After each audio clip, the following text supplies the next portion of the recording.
চলেন আরেকটা ইম্পর্টেন্ট জিনিস আপনাকে দেখাই, সেটা হচ্ছে প্রোডাক্ট লিস্ট। দেখে প্রোডাক্ট লিস্ট আছে একটা তো প্রোডাক্টস, আরেকটা হচ্ছে প্রোডাক্ট লিস্ট, মানে এটা প্রোডাক্ট লিস্ট 2। সো এটা দেখেন কি এই জিনিসটা, এটার মধ্যে যদি যাই ক্লিক করি তাহলে আপনি দেখতে পারবেন আপনার যতগুলা প্রোডাক্ট আছে দেখেন লিস্ট আকারে কিন্তু এক পেজের মধ্যে আপনি দেখতে পারতেছেন। এসকিউ দেখতে পারতেছেন, প্রোডাক্টের আইডি দেখতে পারতেছেন এইখানে, তারপর এসকিউর আন্ডারে এসকিউ যদি দিয়া থাকা হয় সেই এসকিউটা শো হইতেছে, ইমেজটা শো হচ্ছে, প্রোডাক্টের টাইটেলটা শো হচ্ছে, স্ট্যাটাস শো হচ্ছে, প্রোডাক্ট কয়টা স্টকে আছে এইটা এইটা অনেক ইম্পর্টেন্ট একটা জিনিস। দেখেন আপনার যদি স্টক ম্যানেজমেন্ট প্রোডাক্ট বেশি থাকে বা দু একটাও থাকে, আপনি এই পেজেই এক নজরে দেখতে পারবেন যে কোন প্রোডাক্ট কয়টা স্টক আছে একদম। আবার নিচের দিকে টোটাল স্টকের একটা সাম পাওয়া যাবেন, ঠিক আছে, টোটাল সব প্রোডাক্ট মিলে কয়টা স্টকে আছে এটা আপনি এখানে দেখতে পারতেছেন। তারপর হচ্ছে বাই প্রাইস, এই প্রোডাক্টের আপনি যদি বাই প্রাইস একটু আগে যেটা দেখাইলাম ওইটা যদি দিয়ে থাকেন তাহলে এইখানে আপনি দেখতে পারবেন যে এই প্রোডাক্টের আসলে বাই প্রাইস কত কত কত, আপনি এখানে দেখে আইডিয়া নিতে পারবেন। তারপর হচ্ছে টোটাল বাই প্রাইস।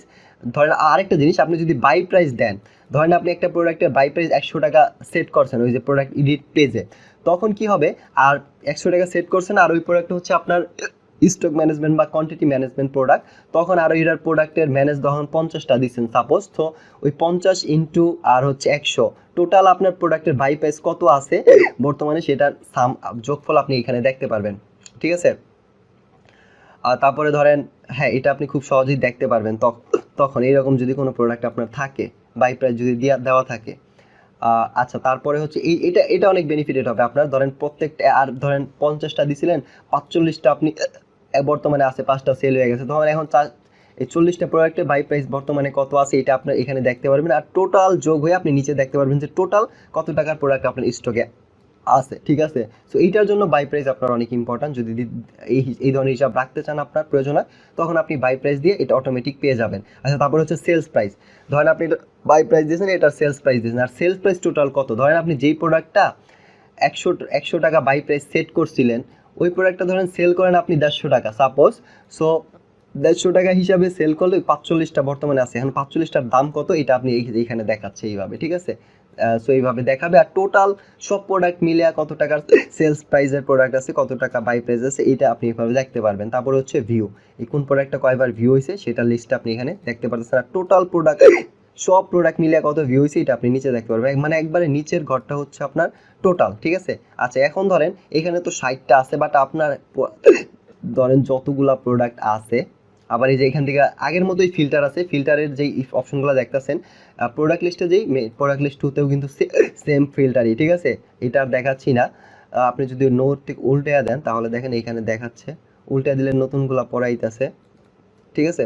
আর আচ্ছা এখন ধরেন আপনি এই লিস্টটা কি বেশিরভাগ সময় আপনি ব্যবহার করবেন বড় ধরনের লিস্ট জেনারেট করার জন্য। সো লিমিটটা যদি আমি বাড়াইয়া দিই 1000 দিই বা সবগুলা দিয়ে দিবেন, আপনার যত প্রোডাক্ট আছে 3000 5000 যদি আরও বেশি লাগে বলেন এখানে আমি বাড়াই দিব, কোনো সমস্যা নেই। এখানে 3000 আছে, তো দেখেন এখানে 3000 প্রোডাক্ট যা আছে সবই কিন্তু ডিসপ্লে হবে, বাট এই সাইডে 3000 প্রোডাক্ট মেবি নাই, এই সাইডে 331টা আছে, সবগুলো এখানে আগে গেছে। সো আপনি একদম ফুল একটা লিস্ট যদি বড় আপনার ওয়েবসাইটের আপনার সব প্রোডাক্টের ইনফরমেশন আপনি এক নজরে পেয়ে যাবেন একটা পেজে।